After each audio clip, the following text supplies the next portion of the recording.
Paul, anong nangyari dun sa natamaan ka daw nung ano? Yan, nag-warm up ako kanina. Tapos bumagsak sa akin yung bakal, doon bumagsak sa mukha. Medyo naman ako sa ulo, medyo dizzy lang yung feeling. Nabilat lang sa... Kasi bumagsak sa mukha ko yung bakal. Yan ba yun? Yung parang bukol ba siya o parang... Ayan. So, yun yung ano.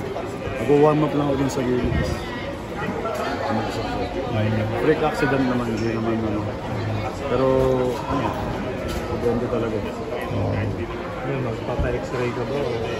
Siguro ba magpa-CT scan. Hinintay ko lang yung call nung team doctor namin. Nararamdaman ko. Medyo mabigat yung feeling. Bumagsak sa akin yung bakal talaga sa ulo.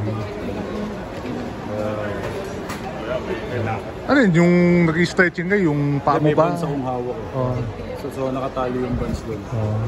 Hindi naman malakas yung ano, pero ewan ko ba't bumagsak, hindi ko rin alam. Walang nakaalalay ba sa'yo na? Hindi, wala kasi lahat nag-warm up eh. Ako lang yung nandun sa area. Good job sa'yo. Hindi mo nakita? Hindi, nakahiga ako eh.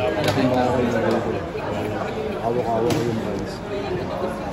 Nag-log siya sa akin. Bali nakatalilog ka? So hindi ko talaga, wala akong idea. Nalaglag na yun sa akin. Pero nalaro ko ba sa harap? Oo, lalaro ko. Wala naman akong ano eh.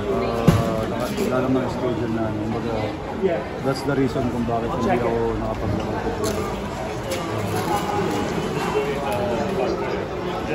Magaling ka, Paul.